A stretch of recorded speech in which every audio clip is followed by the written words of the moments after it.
지하철에서 청소년이 제 치마 속을 찍는 것을 현장에서 잡았고 바로 경찰에 신고했습니다. 확인 결과 동영상이 찍혔고 경찰분들도 영상을 보시고 불법 촬영 범죄에 해당한다고 하셨어요. 그런데 가해자가 중학생입니다. 이런 경우 중학생도 처벌이 가능한가요? 바쁜데 조사도 나가야 하고 또 시간적으로나 정신적으로나 너무 피해가 큽니다. 어떻게 해야 되는지 알려주세요 라고 보내주셨군요. 굉장히 당황하셨겠습니다. 이 몰래카메라 범죄에 일단 저지르게 되면 어떤 처벌을 받는지 그 수위부터 좀 알아보도록 할게요. 강 변호사님. 네, 사회적으로 많이 문제되고 있습니다. 그렇죠.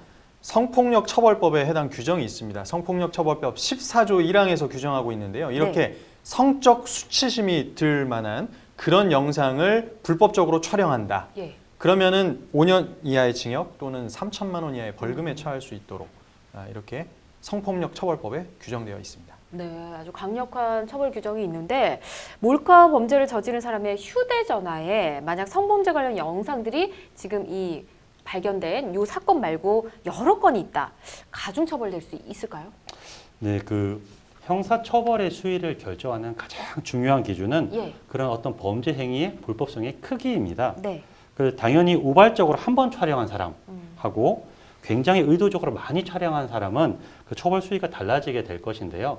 그리고 촬영한 영상 가운데 단순한 몰카 범죄가 아니라 다른 형사 범죄의 증거가 또 포함되어 있다고 한다면은 단순한 가중 처벌이 아니라 별도의 형상 처벌이 이루어질 수도 있을 것 같습니다. 그렇겠죠. 아, 근데 지금 이 가해자가 중학생이라고 합니다. 중학생이라서 좀 많이 어려서 좀 더 당황하셨을 것 같긴 한데요. 중학생을 처벌할 수 있을까요? 아까 그 규정에 따라서? 결국은 법에 따라서 이제 형사 미성년자에 해당되는지를 검토해 보아야 됩니다. 형법상 형사 미성년자는 만 14세 미만의 경우에 이제 형사 미성년자라고 해서 책임 능력이 없다. 그러니까 즉 어떤 형사 처벌을 받을 수 있는 능력이 없다라는 이제 취지로 해서 형사 처벌되지 않습니다. 다만 이제 형사 처벌되지 않는다는 의미가 아무런 어떤 법적 제재가 없다는 말은 아니고요. 소년법에 따른 어떤 제재 그런 보호 처분은 받을 수 있지만 뭐 징역 벌금 이런 형사처벌은 받지 않는다는 것이죠. 이 사안에서 이제 중학생이라고 표현이 돼 있는데 중학생의 경우에는 이 형사 미성년자의 경계선상에 걸칠 수가 있잖아요.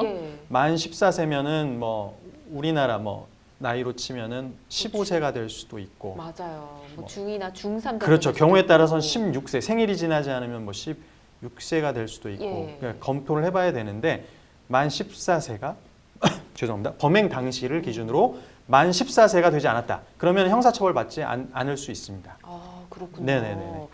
굉장히 나이를 잘 따져봐야 될 것 같습니다. 네, 사실 이 규정에 대해서는 비판도 많아요. 왜냐하면 사회가 발전하면서 중학생만 돼도 굉장히 심각한 범죄를 저지를 수도 있거든요. 그런데도 더 많잖아요. 그렇죠. 유난히 요즘에 그런 문제가 많이 발생하고 있습니다. 근데도 형사 미성년자라는 이유로 형사처벌이 되지 않는다. 이게 법감정상 굉장히 납득되지 어려운 결과가 발생할 수도 있습니다. 그렇군요. 자, 지금 이 범죄를 저지른 가해자 이 중학생이 만으로 몇 살인지 정확히 더 알아야겠지만 일단 그 나이에 따라서 처벌을 받지 않을 수도 있다는 말씀을 좀 드려야 될 것 같네요. 그리고 이 사연 보내주신 분께서 지금 피해를 당하는 정신적 스트레스까지 좀 호소를 하고 있습니다. 그 이후에 뭐 지하철 타고 왔다 갔다 하실 때마다 얼마나 또 신경이 쓰이시겠습니까? 이런 부분에 대해서 피해 보상을 요구할 수는 있을까요?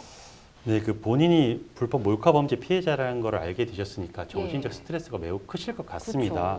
그런 정신적 스트레스에 대한 정신적 그 피해에 대한 손해배상을 청구할 수 있으실 것으로 보입니다. 그런데 여기서는 문제가 되는 것이 그 민사상 책임 능력의 문제가 좀 있습니다. 그 원래는 민사상 미성년자는 18살, 만 18세가 기준이 되는데요. 그 독자적으로 내가 손해배상 책임을 질 수 있는 연령 같은 경우에는 판례가 그 만 13세 기준으로 해가지고 개별적 사안에 따라 판단하게 됩니다. 이걸 민사상 책임 능력이라고 하는데요. 어떤 그 개별 사안에서 어떤 행위들로 인해서 그 책임을 인정할 수 있을지 여부에 대해서 개별적으로 판단하는 얘기가 된다는 것이거든요. 그래서 직접 가해자가 미성년자이고 이 말씀하신 게 중학생이라는 게 특별히 이제 나이가 드러나 있지 않아서 좀 판단은 어렵지만 손해배상 책임 능력이 없다고 볼 여지도 있습니다. 그렇게 될 여지도 있고 사실상 민사상 손해배상 책임을 미성년자 부담할 능력이 없죠. 그렇죠. 그래서 이제 이런 경우에는 가해자의 부모를 상대로 해가지고 예. 감독자의 책임, 그 민법 제 755조에 따른 감독자의 책임을 묶어서 예. 물으셔야지 빠져가지고 소송을 다시 하시는 형태를 면하실 수가 있습니다. 그래서 그런 정신적 스트레스에 대한 청구를 하시게 된다고 한다면은 네. 그 자녀와 부모를 묶어서 이제 거기서 빠져나가지 못하게 묶어서 같이 들어가시는 게 중요할 것 같습니다. 그렇군요. 네. 알겠습니다. 만약에 그 기준에 적합하지 않으면 부모를 상대로 해서 또 피해 보상 청구를 하실 수 있을 것 같고요. 지금 촉법소년 연령을 좀 하향하자 아까 잠시 언급을 해주셨는데 네. 이런 의견들이 굉장히 많이 나오고 있습니다. 이에 대해서 두 분 좀 어떻게 생각하시는지 의견 들어보고 싶은데요. 강 변호사님 어떻습니까? 저는 일단 이제 만 14세가 예. 예전에 만 14세와 지금의 만 14세는 너무나 달라졌다. 그렇죠. 예. 예, 지금 사실 예를 들면 중학교 2학년이다, 3학년이다. 아이돌로 활동하고 있는 중학생들도 그렇죠. 있잖아요. 맞아요. 굉장히 성숙했고 사회적으로 그리고 네. 정신적으로도 예전에 비해서는 뭐 많이 성숙했다고 볼 수도 있기 때문에 근데 여전히 만 14세 미만자를 형사 미성년자로 형사 처벌하지 않는다. 이 부분은 좀 다시 재고되어야 되지 않나. 사회가 변했고 예. 시대가 변했고 그렇죠. 그에 맞춰서 좀 형사 미성년자 연령을 좀 낮춰야 되지 않나 저는 그렇게 생각합니다.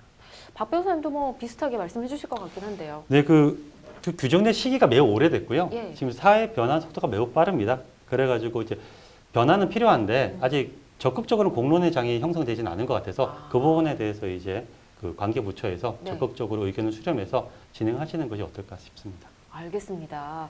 자, 이렇게 두 분 의견까지 함께 들어봤습니다.